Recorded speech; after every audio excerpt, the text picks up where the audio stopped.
Good afternoon, everybody. My name's Mick Napier, and welcome to another one of our generally weekly interviews with people we think has something significant to add to the conversation about solidarity with the people of Palestine.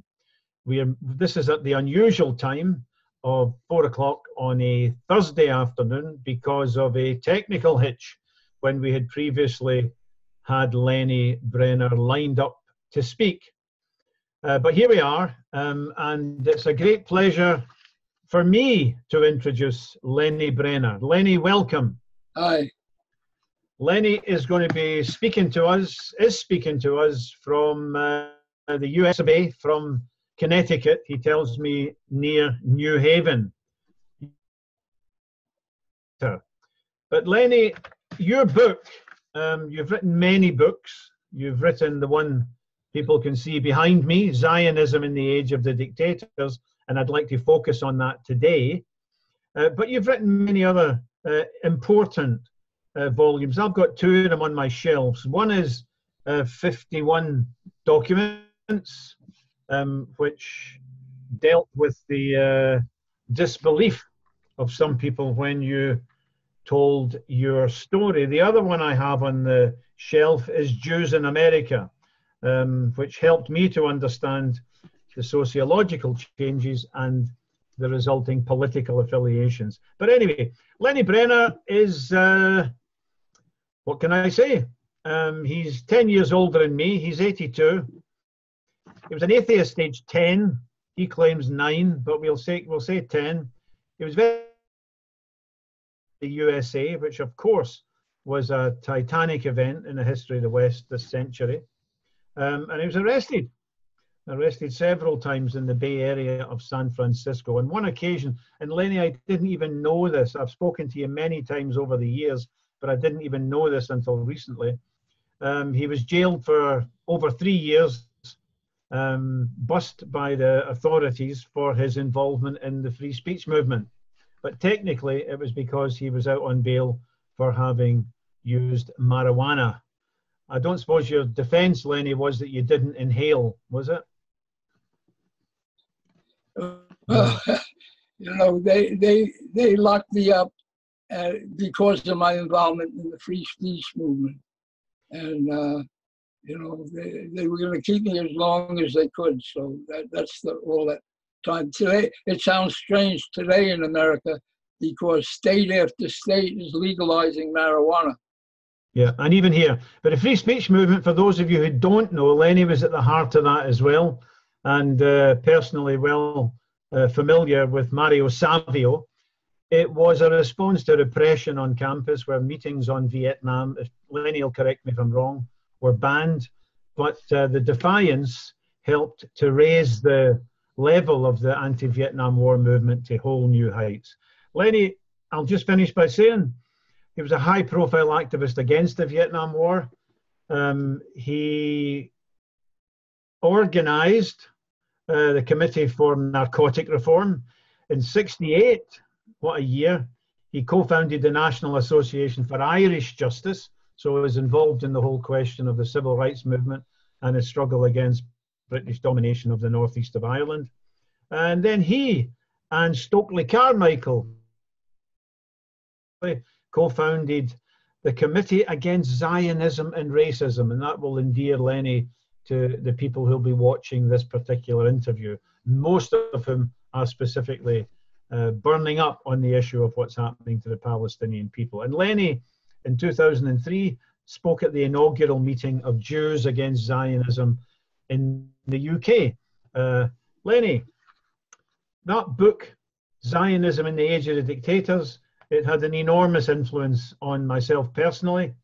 I was very, very changed having read it. Why did you write it, Lenni? Well, after the Vietnam War, my main interest became the Shah of Iran, American involvement with the Shah of Iran. And as I was reading up on that, I discovered that Israel was also tied in with America in aiding the Shah of Iran, who was a monster, you know. Okay. And so I started reading stuff on Israel and Zionism, and I suddenly discovered that they had this trade agreement with the Nazis called the Ha'avara, the transfer. And, you know, I'm a history freak, and I said to myself, hey, I didn't know about this. That means nobody knows about this. Let me start reading up on it. So I started reading up, and then I realized I could write a book on it, you know. And the problem was that I couldn't get an American publisher. And then one day I discovered a British publisher who was publishing both pro and anti-Zionist books. So I contacted them, and they said, okay, you can write the book, etc. But you got to give us a photostatic copy of everything that you quote in the book. Otherwise, the book don't get published, because the Zionists are going to look at it with a microscope, you know, for anything wrong. So the result is that, you know, God makes mistakes, but I didn't make any mistakes. Well, I read the book, and it is meticulously researched. There's a huge bibliography, not only there to impress people, but to support every single claim that you make that will raise eyebrows. Lenni, you were born into an Orthodox Jewish family. Did the idea that Israel was claiming to speak in your name influence you to focus on that, or was it just the nature of Zionist collaboration with these anti-Semitic regimes? Well, at the time I wrote the book, it was, my main focus was the collaboration with the Nazis and trying to get the support of Mussolini and all that kind of stuff. Now I have a broader, you know, picture, and one of the big things that's happening in the United States, I don't know if it's happening in Britain as well, but young American Jews now are very critical of Israel and are moving away from Judaism altogether. There are a majority of young Jews now marry Gentiles in America. And, you know, they look upon Israel as a leftover from the past, you know, but now I'm you know, going to get back into the activism part of the game and teach them more about the whole history of Zionism. You know, but the big thing in America today is that young liberals, young Democrats, young Jews, you know, are very, very, very critical of Israel. They, you know, their attitude is we made civil rights for the blacks in America. How come you can't make civil rights for the Palestinians, you know? And that opens them up, and, you know. Len, I'm going to bring you back to the book. The way I'd like to open the discussion is by referring to the recent spat between two allies, the Polish government and the Netanyahu government in Israel. They were very chummy, but they fell out over the Holocaust. And Netanyahu claimed that Netanyahu claimed that the Poles claimed the Israelis were being racist. Collective responsibility and culpability for the Holocaust. And the right-wing Polish government complained bitterly about the Israeli take on things. Can you comment on that? And then we can talk about how I think the book gives people the tools to make sense of that. All right. The Polish government was anti-Semitic, you know, and... when are we talking, Lenni? When is this? When are we talking? When? What period? In the 20s and 30s, and, you know, okay. Up until... My question was about the recent fight between the Israeli government and the current Polish government. Yeah. And you know, the Polish government was anti-Semitic, and when Hitler took over Poland, the right-wing Poles did nothing to help the Jews. The Polish working class, they did what they could. I mean, there wasn't much that they could do, but they did what they could to help the Jews hide, and stuff like that. And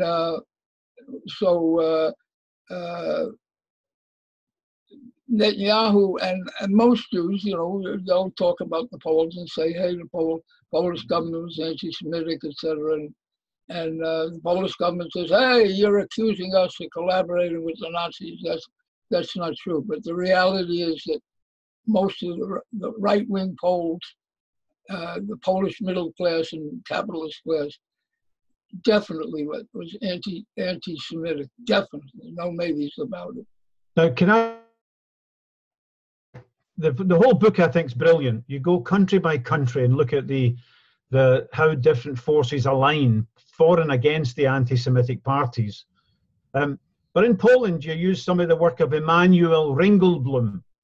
Can you tell people about him? Because you quote Ringelblum to say in Holocaust Poland, quote, a Jew dreams of getting into the home of a worker because there they could be safe, whereas the middle classes were completely won over to anti-Semitism even before the Nazis marched in. Could you discuss that further, Lenni? Well, when the Nazis set up the ghetto in Poland for the Jews were able to dig tunnels to get out of the ghetto, get a few of them out, and so several left-wing Jews would be put up in the homes of Polish workers. But of course, there was only so much room in, most of these homes. I mean, what could you do? One Jew here, another Jew there, et cetera. But the Polish workers didn't have to apologize for their role in the Holocaust. But the middle class and the capitalist class,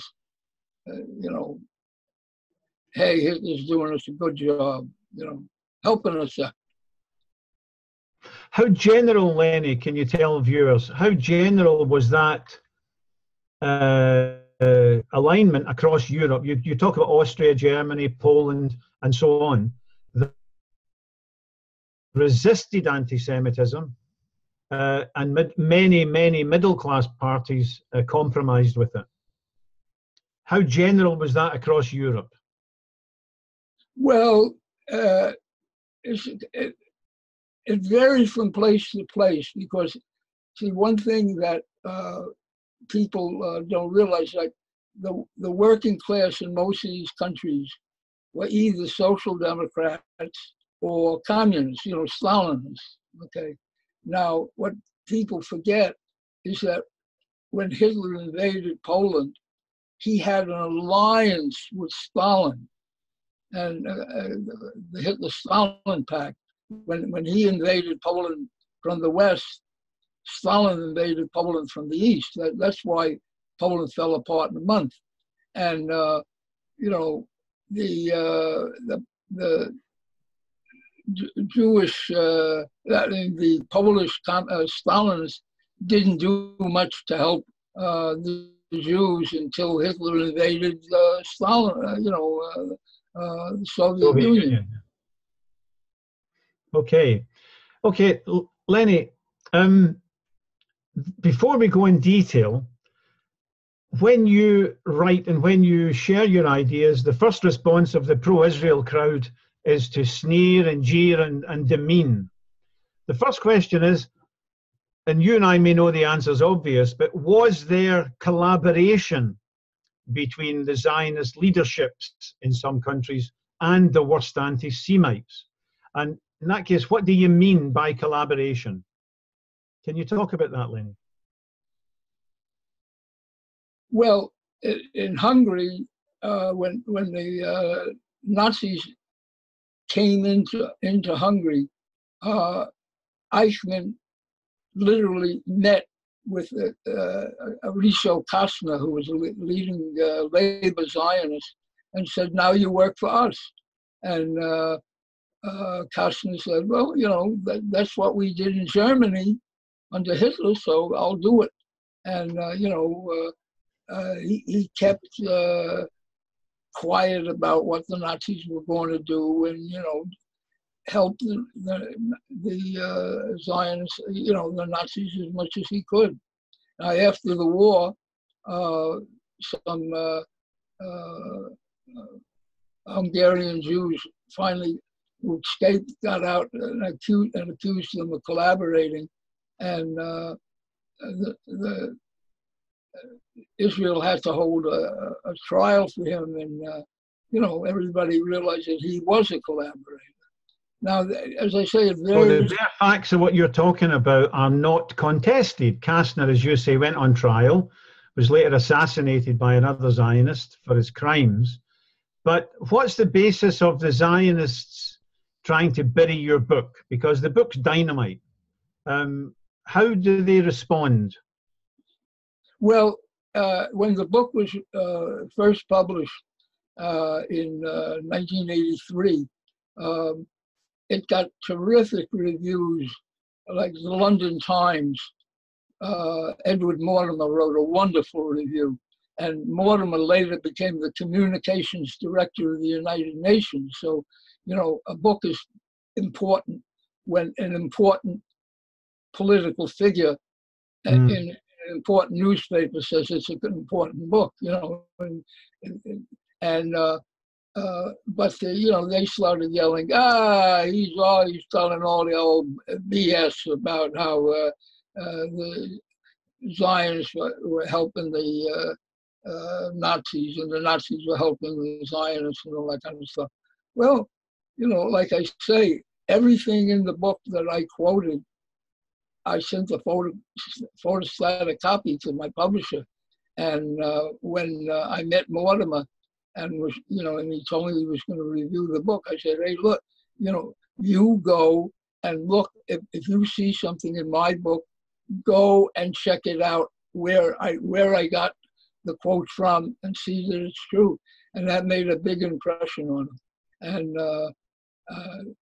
at the same time, Moscow's Izvestia, the official organ of the Soviet Union, wrote a favorable review. And then you mentioned Stokely Carmichael. Stokely Carmichael read the book, and one day he discovered where I was living in Berkeley, and he came to set up a coalition against Zionism. Now, as an American, I can tell you absolutely that Martin Luther King was the #1 man in the Black Civil Rights Movement, and Stokely Carmichael was the #2 man. So, yeah, I remember. Yeah, he was a huge figure. Oh, you know, I mean, when he came out to me in 1985, and we worked together until he died in 1998, and I would organize meetings for him so he could raise money and go to Africa, you know, and so on.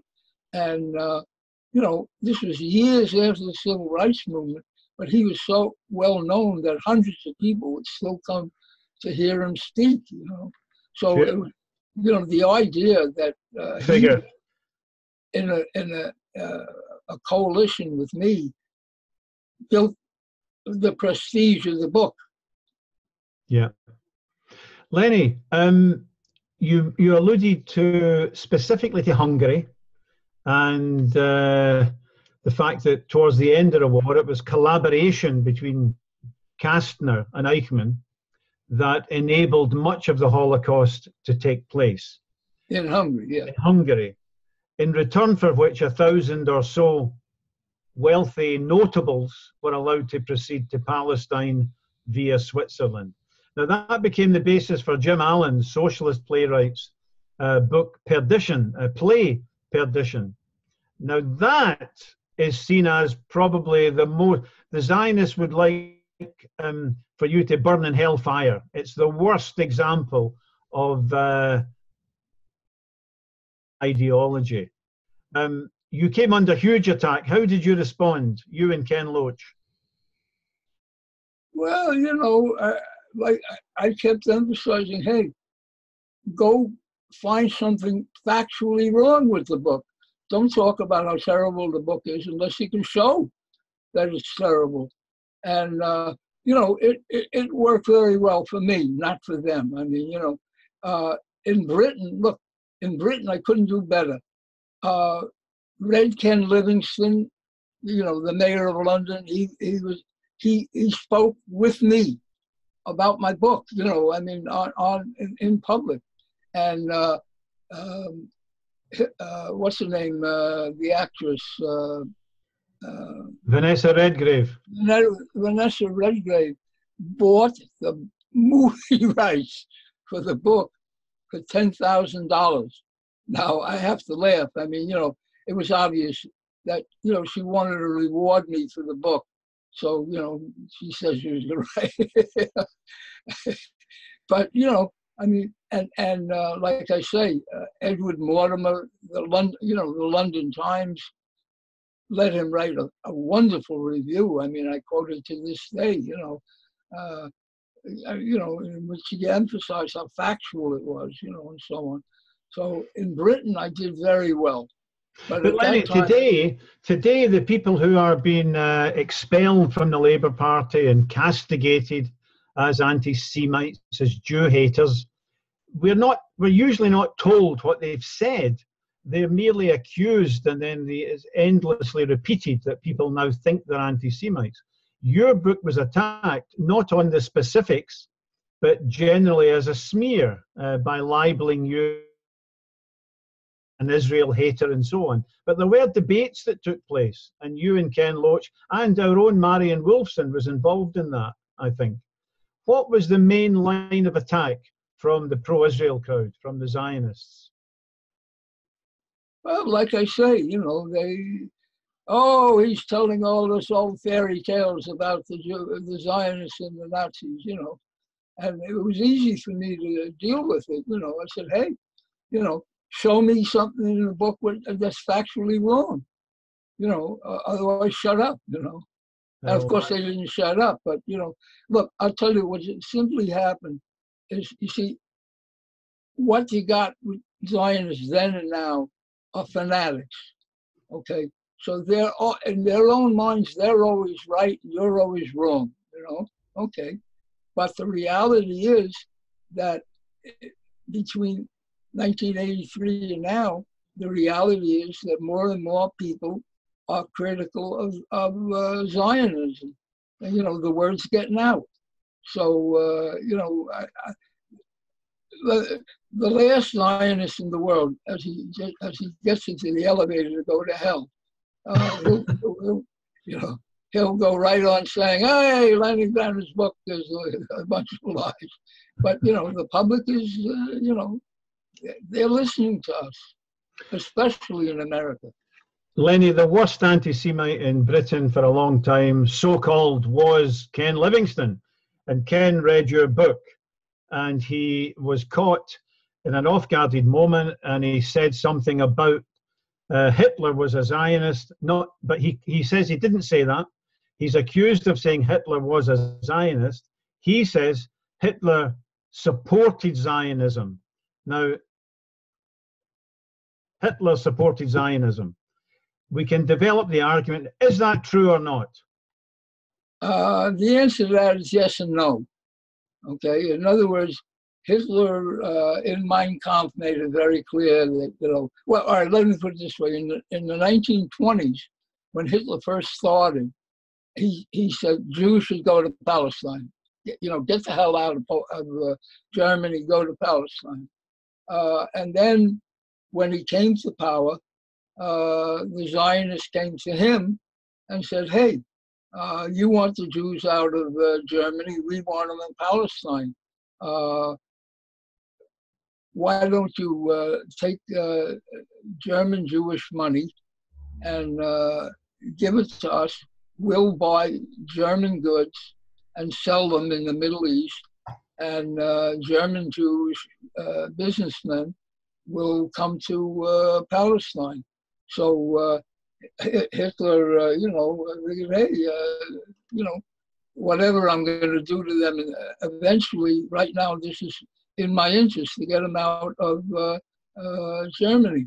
Now, I want to show you people, I want to get this located.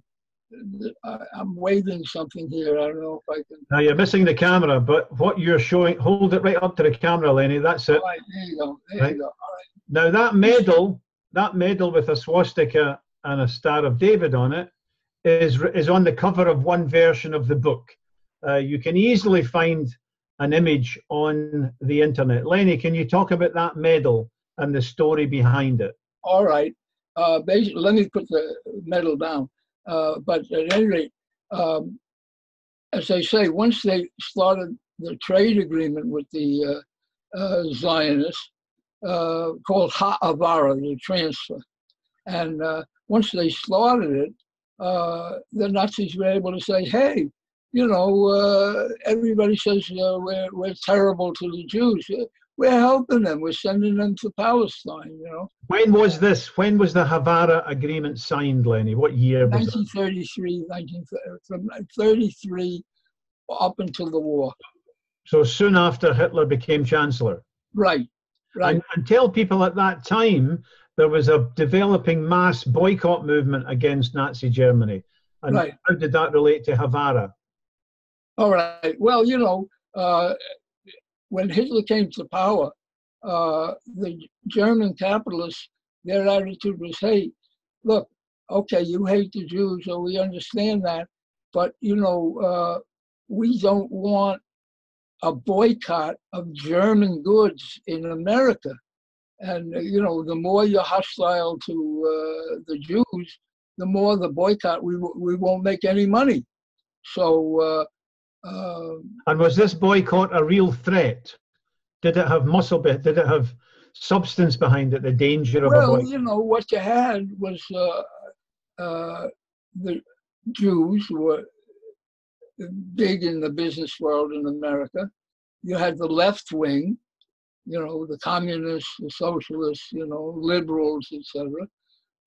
They didn't want to buy German goods, and then all of a sudden the Zionists are selling German goods, not so much in America, but in the Middle East. And, the the Nazis would tell American businessmen, hey, why are you boycotting us when the Zionists are selling our goods? So, and that became a good excuse for American businessmen to buy German goods. Well, listen, the Zionists are buying them. I mean, they're Jews. If they can buy them, surely we can buy them, So it's in the Zionists breaking the anti-Nazi boycott was to some degree significant economically in getting German goods to Palestine and from there further, but it was also politically a big attack on the boycott, yeah? Yes.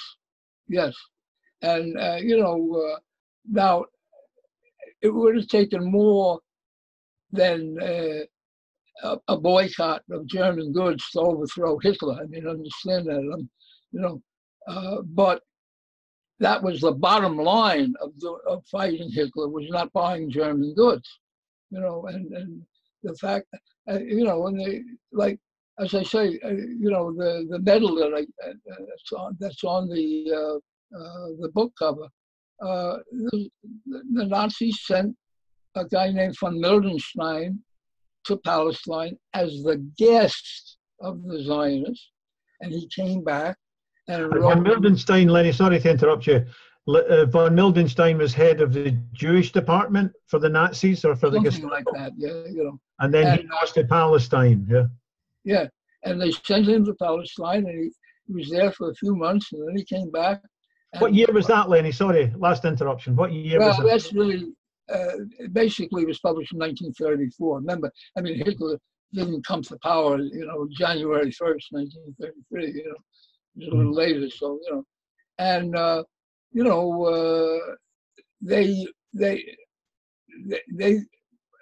they had, not only were German businessmen upset, concerned about uh, the Nazis making it hard for them to sell goods, but the immense majority of Germans, they weren't anti-Semitic. You know, the German working class was half the half the country was working class at least, and you know, none of them were anti-Semitic. I mean, they were either social democrats or Stalinists, but not anti-Semitic. You know, and a big piece of the German intelligentsia was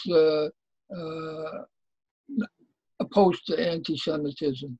You know, I mean, remember that the Jews played an enormous role in the German intellectual world, like Einstein, you know.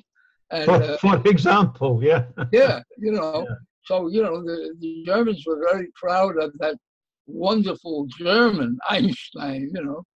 And, now, by the way, Einstein played into the role of the Zionists for a while, and it took him time to realize that he was doing something wrong. But, you know, I quote in the book from the early period in the 20s, where he says, hey, you know, we're not really Germans, you know, we're racially different and, you know, different mentality, you know, crazy talk. But, you know, he straightened out his hand after a while. No, I remember when you spoke in Edinburgh, Lenny, many years ago in the city chambers at a very large meeting. I've never forgotten that you told me and 100 other people that we could congratulate ourselves that we were smarter than Einstein, as long as we stuck to politics and differences. Yeah. So please continue. But come back to the story of the medal. Von Mildenstein goes to Palestine, and he comes back, and this medal is struck. So what's the relationships at that time between the Yeshuv, the Zionist colony in Palestine, and Nazi Germany? It's a marriage made in hell, but it's a marriage, is it not? Yes. Well, all right, like the Germans, I think it was in 1935, declared that there were two flags in Germany, the swastika and the Star of David.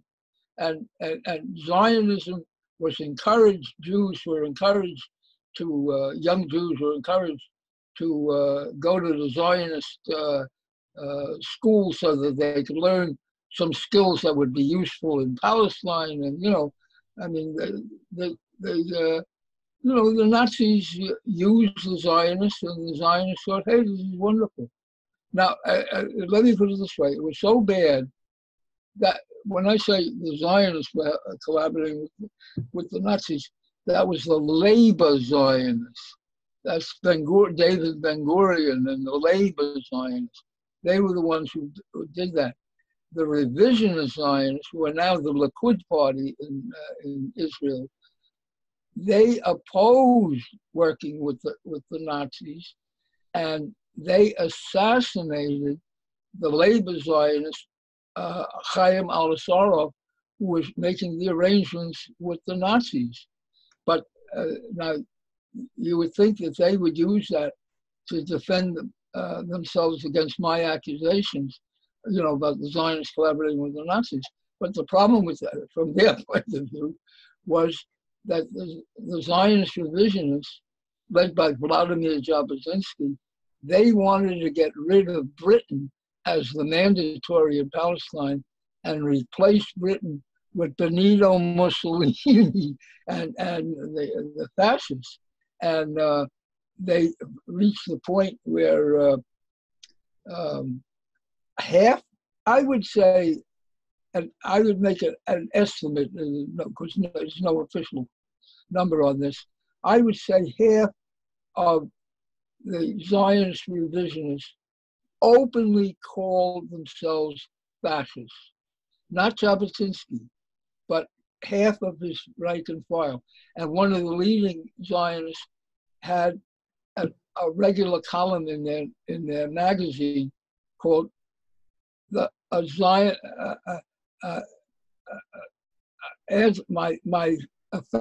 fascistry diary, the name of his article. So, Lenny, you're not using fascist as a term of abuse. I mean, I don't use it as a term of abuse. You're saying that the evidence would support or suggest that the tradition that's now dominant in Israel has its origins in a movement which was substantially fascist. Oh, absolutely. Not exclusively, actually. I mean, as I say, now, Jabotinsky always said, I'm not a fascist. I don't believe in this Ducey business, elitist stuff. But the reality was that he wanted Mussolini to take over Palestine, okay? And he sent his men to Mussolini's Naval Academy at Civitavecchia. The founders of the Israeli Navy were trained by Mussolini, okay? And he told the guys that he sent there to Civitavecchia, you call yourselves Zionists, don't call yourselves fascists. And what they did is they said, this is all nonsense, and they joined the fascist student group in Civitavecchia. And Mussolini, even though Jabotinsky said, I'm not a fascist, Mussolini, I have a quote from Mussolini where he says, quote, "You're fascist, Jabotinsky," because he was so close to them, Now, this may sound a little strange, but the reality was there were a lot of people in right-wingers in the 20s and 30s who were pro-fascist, but didn't call themselves fascists because they were nationalists. And fascism was Italian nationalism. Jabotinsky was a Jewish nationalist, so he couldn't be call himself a fascist. But he did whatever he could. And by the way, the labor Zionists also, Weizmann would meet with Chaim Weizmann, who later became the president of Israel. He worked with he met with the Mussolini's people in Rome, etc. All this is buried away. And now, what's important about my book now, one of the things that's important about it, is that I was just reading an article, a serious article, I think in the New York Times, saying that most Americans, particularly the young ones, have a very vague idea today about what went on in the Holocaust. They know Hitler killed Jews, but most young Americans think that he only killed 2 million Jews, for example. And they don't have any idea of, the real details of what went on. So, now that I understand the ignorance of it, I'm going to start pushing the book to the young people. Hey, this is where you can learn about, not only about Zionism, but you can learn more and more about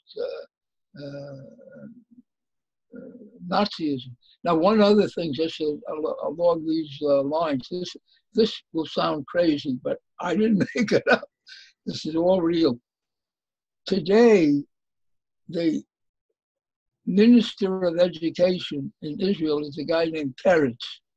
And about 2 or 3 weeks ago, Peretz said that the Jews in America, majority of young Jews in America, marrying Gentiles is another Holocaust.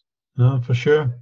All right. And another Holocaust, marrying, they're getting married to a Gentile, and as far as American Jews are concerned, the Minister of Education in Israel is a lunatic. Yeah. Here they are having the time of their lives, sex life with Gentiles,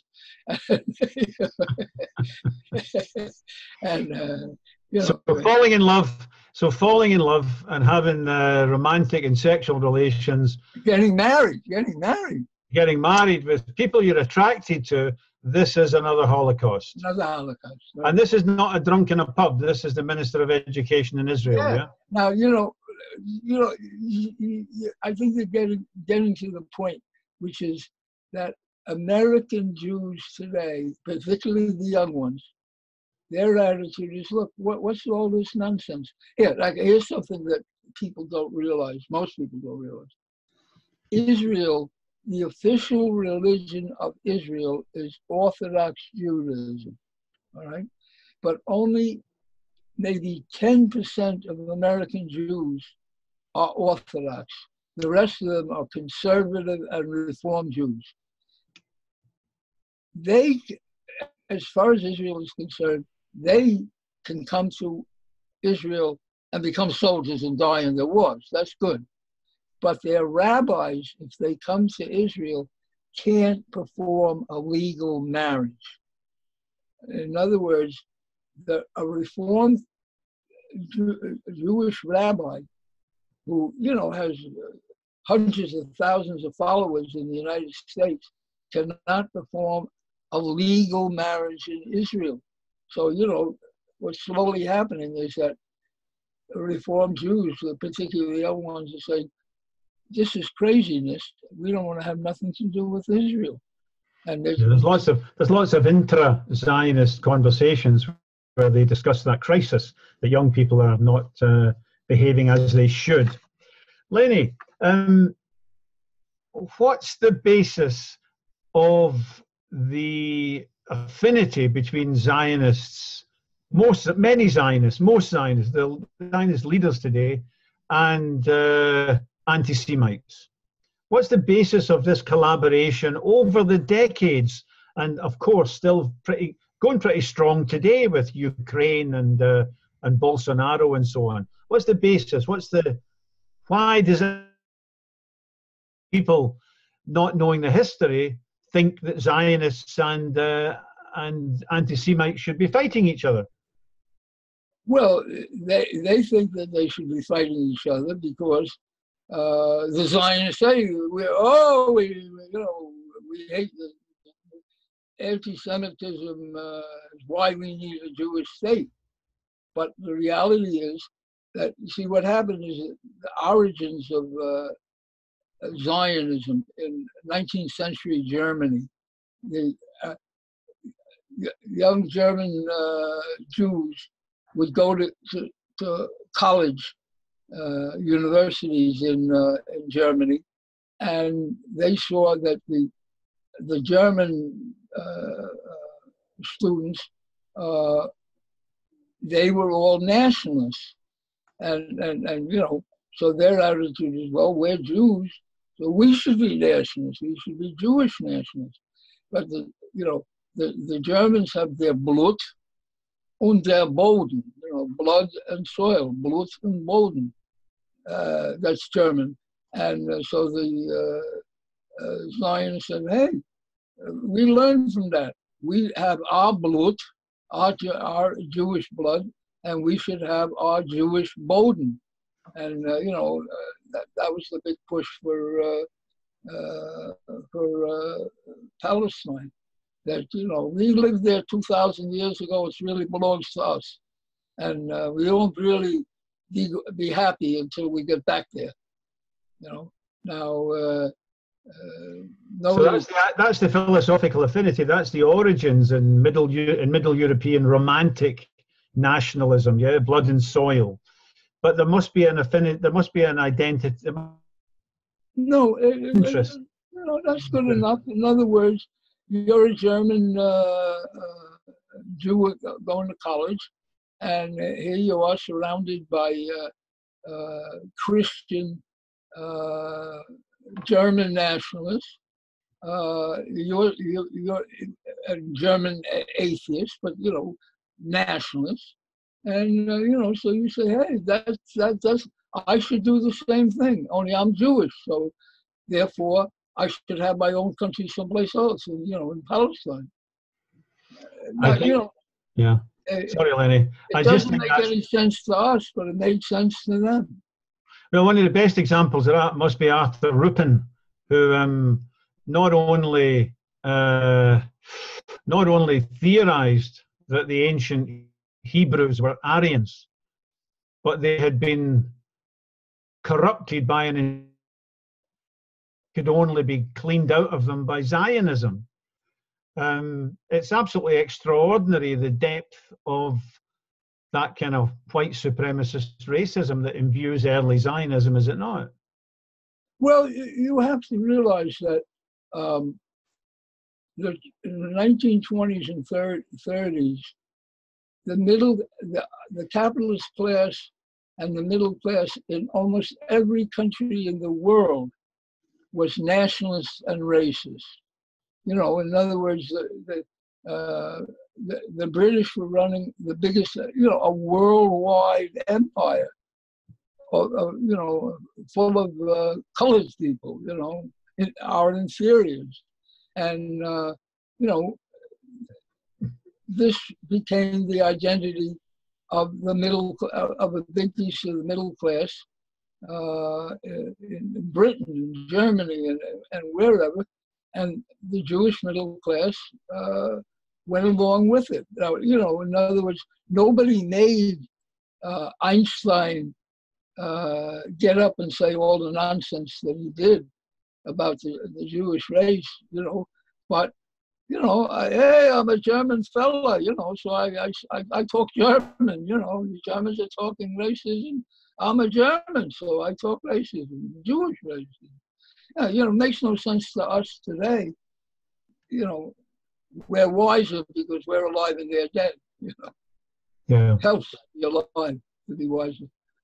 Lenni, I want you to clear up a couple of things. One, you say that was a very widespread ideology among the middle classes, but try to recreate the world between the wars. There were massive social democratic and communist parties of hundreds of thousands. They fought against that. They had a very different view of and resisted such ideologies. But what within that? Can you try to tell people what was the mass Jewish labor movement like in Eastern Europe before it was exterminated by the Nazis? The Bund, because the Bund has largely disappeared from people's understanding. I'm trying to get an idea, trying to give people an idea of, as long as Jews were allowed to vote, they did not vote in substantial numbers for Zionist. No, in Poland, the Bund was a Jewish social democratic group that worked with the Polish Social Democrats, and everywhere Jewish Stalinists worked with the quote native Stalinists. But bear in mind one thing that's very important to understand. I mean, this has nothing to do with Zionism, but this has to do with Germany. In Germany, from 1929 until 1933, the Stalinists would not march together with the Social Democrats against the Nazis, and called the German Social Democrats social fascists. Now that has nothing to do with Zionism. I mean, I mention it in my book because, I'm talking about Germany, but, my book wasn't about Stalinism, so I didn't develop it. But the reality was that the working class in most of the world were either social democrats, who were about, how can I put it, as revolutionary as the British Labour Party, if you get my, not, in other words, barely, I mean, maybe they're to the left of the Conservative Party, but they're not revolutionaries in any way. And the Stalinists all over the world, their attitude is, hey, we finally made it in Russia, so Russia is wonderful, whatever Russia says is wonderful. And, they wouldn't unite with the Social Democrats. Remember, between the Social Democrats and the Stalinists, that was the entire working class. If they united and fought Hitler in the streets before he came to power, My feeling is, of course, they would have won. But as I say, that the weakness allowed Hitler to come to power without a shot being fired. Yeah. Yeah. Okay. But the relative size, the relative influence of Zionism between the wars, Lenny, can you comment on that in several countries? You mentioned Poland. In the final elections for Warsaw and across, when Jews were allowed to vote for Jewish representatives, the Zionists got very, very small number of representatives. Did they know it? Yeah, in those places, I mean, you see, I mean, the Zionists had nothing to offer the Jews in those countries. All right, yeah, hey, you're Jews, we're Jews. We want, like in Romania, they were big for Hebrew.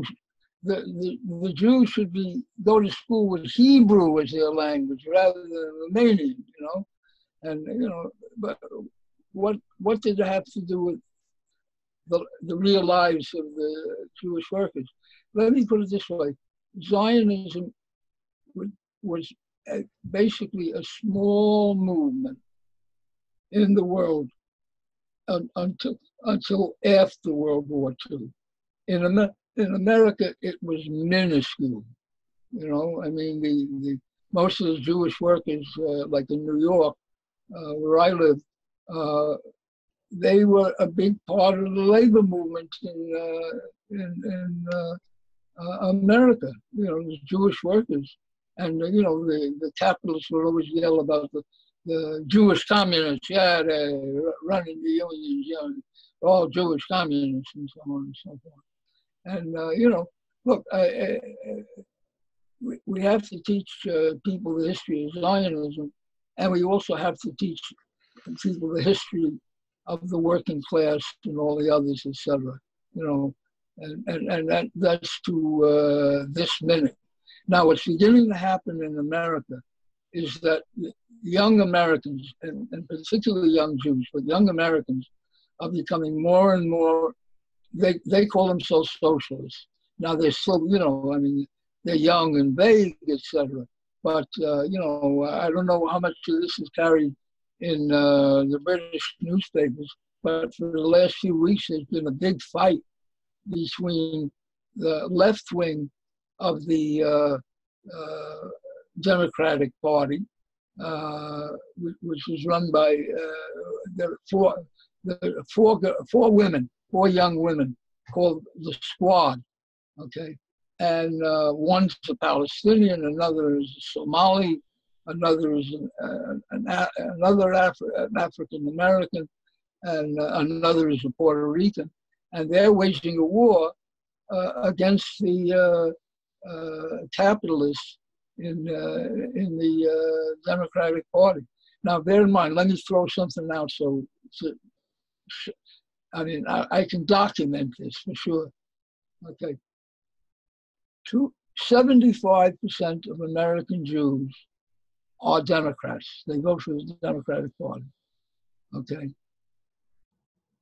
Of the Democratic Party's finances, the money that comes in, because American elections cost millions and millions of dollars, in case you don't know it. Okay. A guy named Ron Campius, who's the chief of the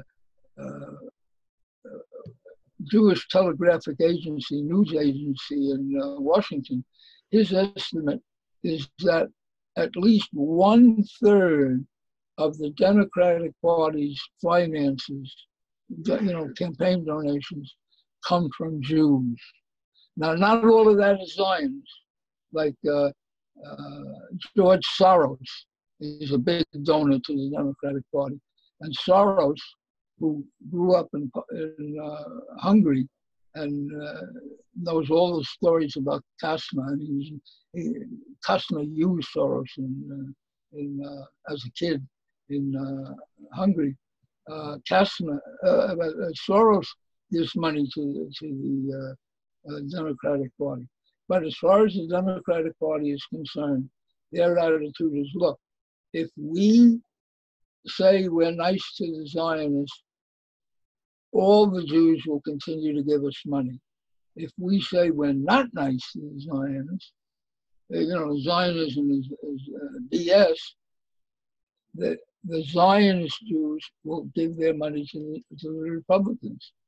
Now, as it is now, the biggest donor, most of the donors to the Republican Party are Christians, but the biggest donor to the Republican Party is an Israeli who lives in America named Sheldon Adelson. Yeah, we know him, yeah.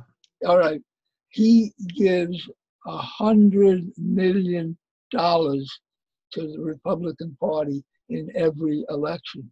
Now, $100 million sounds like a lot of money, but as far as he's concerned, he's a billionaire. $100 million, that's what he tips the cab driver. And, when he goes, but the reality is both the Republic, like, now this is a fact again that I pass on to you. When Zionism became bigger and bigger after World War II, in the 40s, Harry Truman was president of the United States, and he had to make up his mind as to whether or not to support Zionism. And his attitude was, well, I don't know. The Zionists want to set up an officially Orthodox Jewish state. I'm a follower of Thomas Jefferson, who opposed the idea of any kind of religious state. I can't imagine Thomas Jefferson would support a Jewish state. So his followers, his advisors told him, Harry, the fact of the matter is every rich Jewish donor to the Democratic Party wants an Israeli state. If you don't give them an Israeli state or help them get it, they will they will give their money to the Republican Party. And the result was that Harry Truman swallowed what he had to say, what he read about Thomas Jefferson, and recognized Israel 14 seconds after it was created. Okay. Sorry. And the